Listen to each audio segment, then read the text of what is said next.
Hey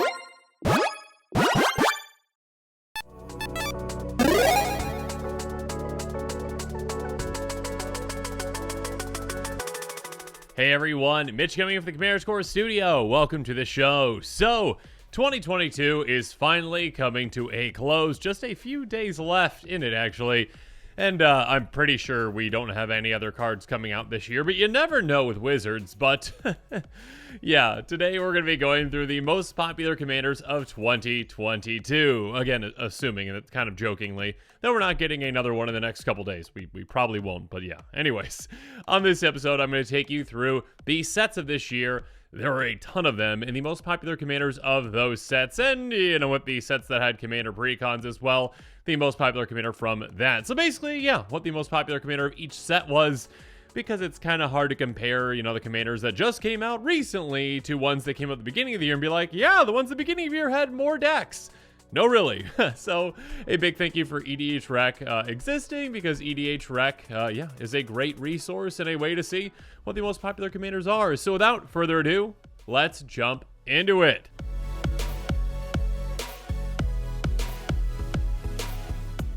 So we're going to start things off in Kamagawa. Yeah, that was a long time ago. I think that came out back in last January. Regardless, the most popular commander from that set, the actual set itself, is Ishin. Two Evans is one with 9,970 decks to its name. Yeah, that's a ton. I believe Ishin actually right now is the 10th most popular commander over the past 2 years. And of course, it only has 1 year to its name. So yeah, that is probably going to increase over the next year. Regardless, Ishin is a 3/4 human samurai for red, white, black that says if a creature attacking causes a triggered ability of any permanent you control to trigger, that ability triggers additional time. So basically, attack Harmonicon commander. And well, no offense to the previous attack Harmonicon commander, but this is kind of like an improved version, because this counts every single creature attacking, not just your own. If you've got attack triggers that happen, you get all of them. That means you, of course, get your offense, attack triggers. You swing, you get attack triggers with whatever attack triggers you have. You double those up. But also, there are some defensive attack triggers as well. Like, Revenge of Ravens or something like that. Your opponents swing at you, they're getting twice as much punishment from those too. So yeah, this commander, there's definitely a lot of reasons that this is very popular. Again, a 3-color attack Harmonicon commander. What's not to love? A lot of great attack triggers to double up on.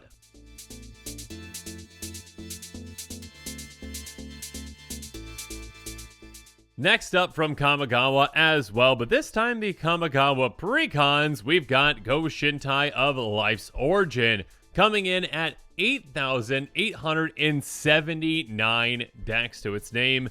A 3/4 legendary enchantment creature shrine that costs 3 and a green and has pay Wooburg tap, return target enchantment card from your graveyard to the battlefield, and whenever it or another non-token shrine enters the battlefield under your control, you get a 1/1 color shrine enchantment creature token. So yeah, this is a shrine tribal commander that many out there have been waiting for a long time. You can flood the board quite quickly with shrine tokens, and yeah, I mean, you can get more and more out through populating, through blinking a lot of, shrines essentially, and just getting more and more value out of all of your shrines. Of course, also able to, get them back from your graveyard if you need to. Now, there are other ways to build this. I mean, you could just, get Omniscience in your graveyard and, bring it right back for just 5 mana or something like that. But yeah, the vast majority of decks built around this are shrine tribal. And as you can see, again, with it being so incredibly popular, yeah, with nearly 9,000 decks to its name over just, a year essentially, yeah, a lot of players were waiting for just this kind of a commander.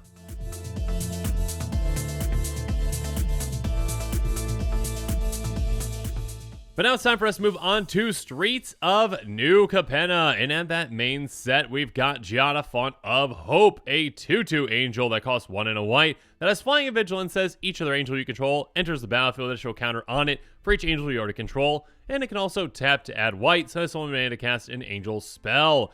Giada has 5,450 decks to its name. yeah, she is quite the powerful commander for Angel Tribal. Though again, she's just in mono white. There are a ton of very powerful angels out there, and Giada, well, can make them even more powerful. First of all, yeah, just being a mana dork that is low to the ground for angels can be great to get more and more out, and the more and more angels you get out, the more massive they become and more deadly they become. So yeah, Angel is a pretty popular tribe, and it's not all that surprising that Giada is quite popular as well this year.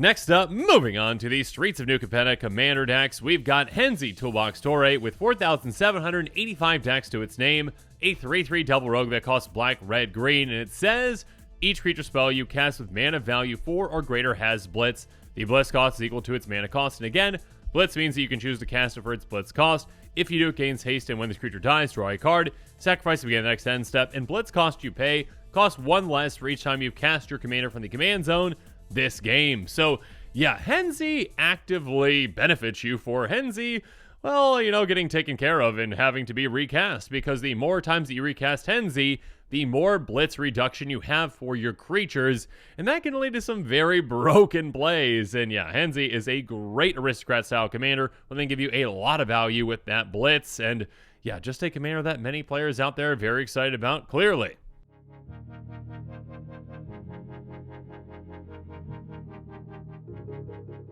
Moving forward, though, we are moving on to Commander Legends Baldur's Gate, and we're going to be talking about a powerhouse of a commander, one that is incredibly popular.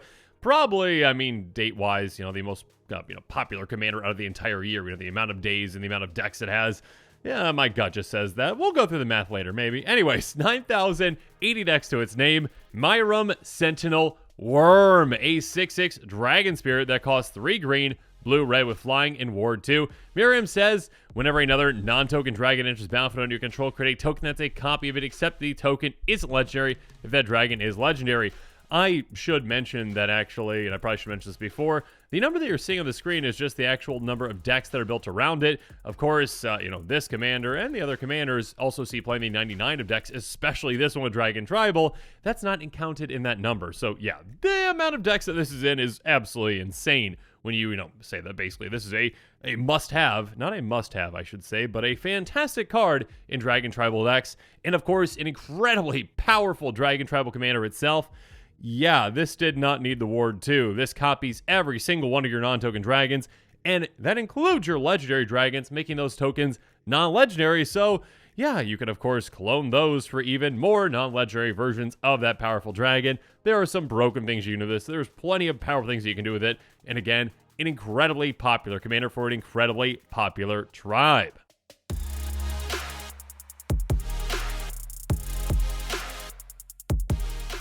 And speaking of popular tribes, one that is growing in popularity is Horrors. And yeah, Captain Engathrod is a, well, very popular commander these days. 4,743 decks to its name, a 3/4 horror pirate that costs 3 blue, red. Horrors you control have menace. Whenever a horror you control deals combination to a player, that player mills that many cards. At the beginning of your end step, choose target artifact or creature card in an opponent's graveyard that was put there from their library this turn. Put it on the battlefield under your control. Yeah, I mean, a great tribal commander for horrors. Ones that can help get them through, can help you mill to hit things that you want to hit. And of course, yeah, throw in some other mill pieces in there as well to get some very powerful artifacts or creatures, out of your opponent's graveyard. So yeah, definitely a commander that checks a lot of boxes for a lot of players out there.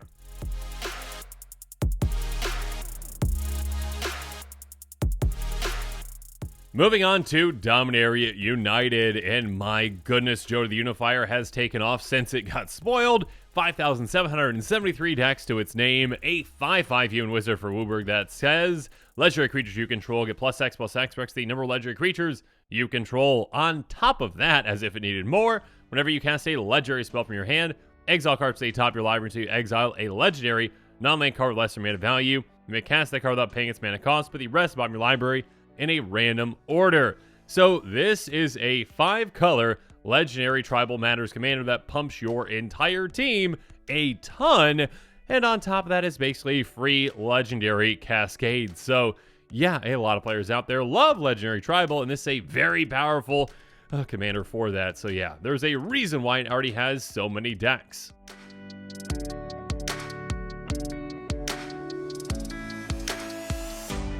Now when it comes to the Dominaria United Commander decks, well, Giada, Binder of Wills is the most popular one out there with 2,271 decks to its name, a Planeswalker that starts off at 5 starting loyalty, costing 1 red, white, black, +2 up to 1 target legendary creature gains Vigilance, Lifelink, and Indestructible until your next turn. -3, reveal the top 4 cards of your library, put any number of legendary cards from among them into your hand, and then the rest in your graveyard. Create a treasure token for each card put in your graveyard this way. -11, gain control of all non-land permanents until end of turn. Untap them to gain haste until end of turn. And of course, Giada can be your commander.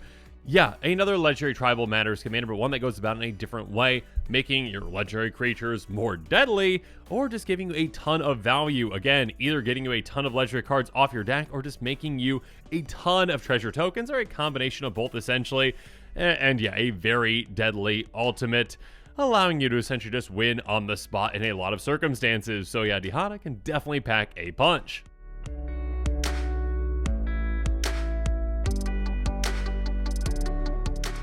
And speaking of packing a punch, well, we've got to move on to the Brothers War, and we're going to start things off with Urza, Lord Protector. This set has only been out for, well, not very long at all, and Urza already has 1,218 decks to his name. A 2/4 Human Artificer for 1 white-blue that says, artifact, instant, sorcery spells you cast cost 1 less to cast, and if it just said that, this would still be an incredibly powerful commander.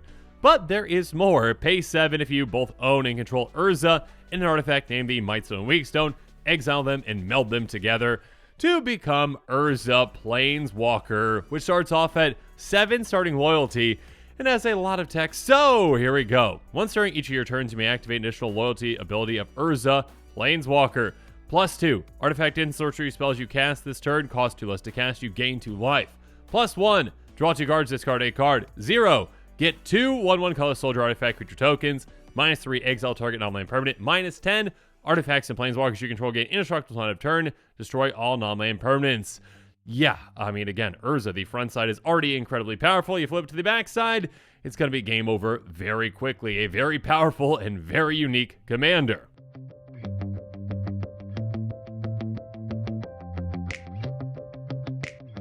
And when it comes to the most popular commander from the Brothers War precons, well, Urza is back at it again with Urza Chief Artificer with 2,044 decks to its name. A 4/5 Human Artificer for 3 white, blue, black, but you're not going to pay that because it has affinity for artifact creatures, so it can cost as little as just 3 mana in total. Artifact creatures you control have menace. Beginning of your end step, you get a 0/0 colorless construct artifact creature token with.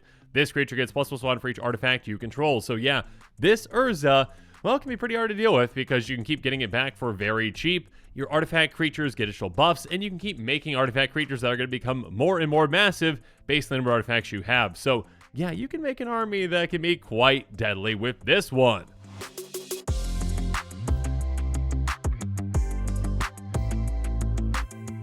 Next up, outside of the main sets, we also had some commanders come out in some other products, like the Street Fighter Secret Lair, where we got Chun-Li Countless Kicks, also known now as Zephyr Arcane Blade Master. That's the Universes Within version. And regardless, I mean, this commander has 1,298 decks to her name. And again, both these basically do the exact same thing. I'm just going to read the Zephyr version since that's the technical Magic version. A 3/3 human soldier with multi-kicker for Azorius that costs 1 white blue. When Zephyr Arcane Blade Master enters the battlefield, exile up to X target instant cards from your graveyard, where X the number of times Zephyr was kicked, but a kick counter on each of them. And when Zephyr attacks, you copy each exiled card you own with kick counter on it. You may cast the copies. So yeah, the longer the game goes, the more of those cards you are getting with kick counters on them, and the more and more instants you are getting to cast for free on attack. So yeah, this commander can pack a, well, I was going to say pack a punch, but can pack a kick.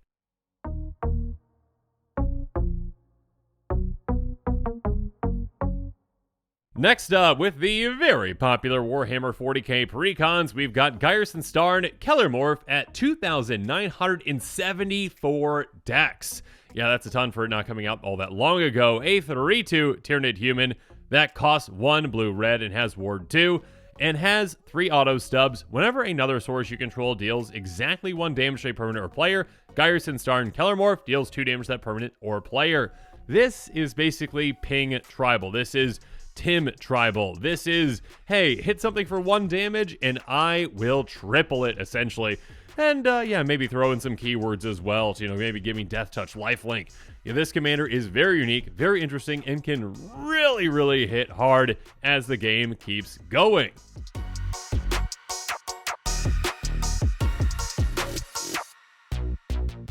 But of course, we are not done just yet. Yeah, there are a ton of products that came out this year, so how about Jumpstart 2022?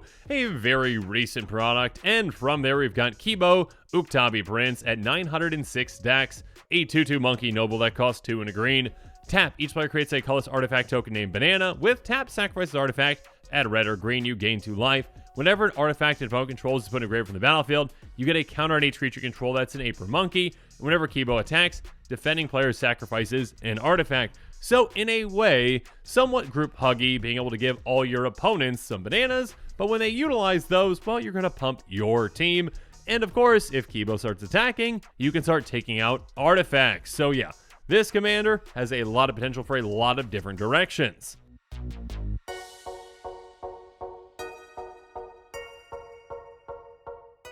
Next up, Unfinity came out a little while ago. We've got McGarity, the Magic Strings, the most popular commander from that set, with 726 decks to its name, a 3/3 Minotaur performer that costs 1 black-red and has pay 1 black-red. Note the name of target instant or sorcery card in your graveyard and put it on the battlefield face down. It's a 3/3 creature with, whenever this creature is combined to a player, you may create a copy of the card with the noted name. You may cast the copy without paying its mana cost. And if this creature will leave the battlefield, exile instead of putting it anywhere else. Basically, hey, start animating some of your instant sorceries out of your graveyard. Go ahead and swing with them when they get through and hit your opponents. You get to cast them for free. So yeah, definitely a commander that goes in a very interesting and unique direction.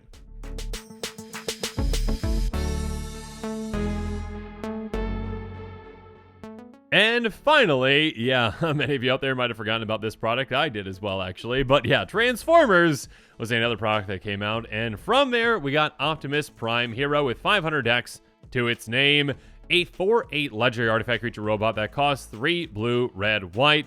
That says, more than meets the eye, pay 2 blue, red, white. You can cast for the reverted mana cost, essentially. At the beginning of each end step, bolster 1, and when Optimus dies, return to the battlefield converted under its owner's control, so it comes converted as Optimus Prime Autobot Leader, a 6/8 with living metal, trample, and whenever you attack bolster 2, the chosen creature gains trample until end of turn. When that creature deals combat to the player this turn, convert Optimus Prime, so it's a commander that can flip back from one side to the other, bolstering your team, or just, a singular creature, essentially. But yeah, a commander that definitely goes in an interesting direction. And yeah, that's pretty much it. We've gone through, well, I might have missed a product, but yeah, let me know in the comments below if I did. I think I caught them all, but yeah, there was a lot that came out this year. A lot of different sets, a lot of different precons, and yeah, a ton of commanders to talk about. And yeah, some very interesting and unique ones to highlight that have, well, a lot of decks to their name. Again, a lot of very popular commanders that, hit on certain synergies, hit on certain strategies that players have been wanting to see for quite some time now. So yeah, let me know in the comments below what your favorite commander from this year was. And of course, as always, thanks again and have a good one. This show and episodes like this one are possible thanks to viewers like you. If you're looking for an easy way to help support this show, make sure that you like, share, and subscribe. Also, hit that bell notification icon so you don't miss any new episodes. You can also go check out our playmats and other merchandise at thecommandersquarters.com. We also have a ton of brand new t-shirt designs in stock, so make sure you check out those as well. Another easy way to support this show is with our TCG Player affiliate links. So whether you're buying a deck or individual cards, you can use this general link right here or one in the description. And the final way that you can support this show is by supporting us directly by becoming a patron. There are many benefits to being a patron, and I truly couldn't do this without all of their support.